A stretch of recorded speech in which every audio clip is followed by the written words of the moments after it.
ਸੁਨਿਆਰਾ ਮਰ ਗਿਆ। ਜਦੋਂ ਮਰ ਗਿਆ ਤੇ ਘਰ ਦੇ ਪਿੱਛੋਂ ਜਿਹੜੇ ਹਾਲਾਤ ਸਨ ਉਹ ਬੜੇ ਕਮਜ਼ੋਰ ਹੋ ਗਏ, ਕਿਉਂਕਿ ਜਦੋਂ ਘਰ ਦਾ ਸਰਬਰਾ ਟੁਰ ਜਾਵੇ ਪਤਾ ਉਦੋਂ ਲੱਗਦਾ।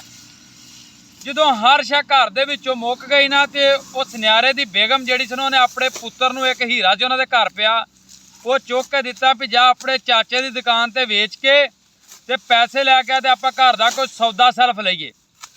ਉਹ ਗਿਆ ਆਪਣੇ ਚਾਚੇ ਦੀ ਦੁਕਾਨ ਤੇ ਉਹਨੇ ਆ ਹੀਰਾ ਨਾ ਲਿਆ। ਚਾਚੇ ਨੇ ਉਹਨੇ ਕਿਹਾ ਪੁੱਤਰ ਇਹ ਹੀਰਾ ਬੜਾ ਕੀਮਤੀ ਏ, ਇਹਨੂੰ ਖੜ ਕੇ ਘਰ ਰੱਖ ਦੇ ਤੇ ਜਿੰਨੀ ਪੈਸੇ ਚਾਹੀਦੇ ਨੇ ਲੈ ਜਾ।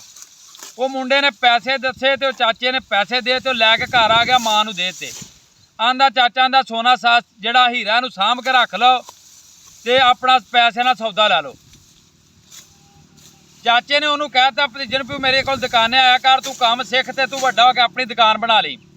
ਉਹ ਮੁੰਡੇ ਨੇ ਕੋਈ ਸਾਲ ਕੁ ਲਾਇਆ, ਹੀਰੇ ਜ਼ੇਵਰਾਤ ਵਗੈਰਾ ਦੀ ਪਛਾਣ ਮੁੰਡਾ ਚੰਗੀ ਤਰ੍ਹਾਂ ਕਰ ਗਿਆ।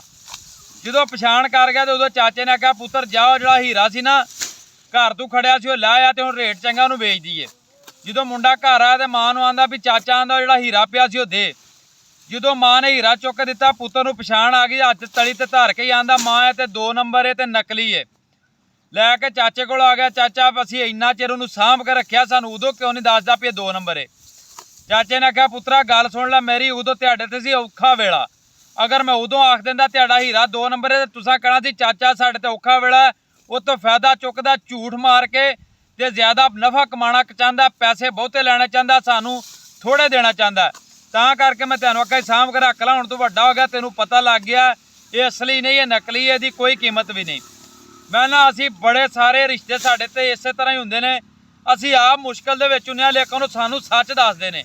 ਉਹ ਆਣ ਕੇ ਸਾਨੂੰ ਆਇਨਾ ਵਿਖਾਉਂਦੇ ਨੇ, ਸੱਚ ਦੱਸਣ ਦੀ ਕੋਸ਼ਿਸ਼ ਕਰਦੇ ਨੇ, ਪਰ ਅਸੀਂ ਉਹਨਾਂ ਰਿਸ਼ਤਿਆਂ ਤੋਂ ਭੱਜ ਜਾਂਦੇ ਹਾਂ, ਦੂਰ ਹੋ ਜਾਂਦੇ ਹਾਂ ਵੀ ਸਾਨੂੰ ਧੋਖਾ ਦਿੰਦੇ ਨੇ। ਹਾਲਾਂਕਿ ਰਿਸ਼ਤੇਦਾਰ ਕਦੀ ਵੀ ਧੋਖਾ ਨਹੀਂ ਦਿੰਦੇ, ਚਾਚੇ ਤਾਏ ਕਦੀ ਵੀ ਸ਼ਰੀਕ ਨਹੀਂ ਹੁੰਦੇ, ਉਹ ਸੱਜਣ ਹੀ ਹੁੰਦੇ ਨੇ ਹਮੇਸ਼ਾ।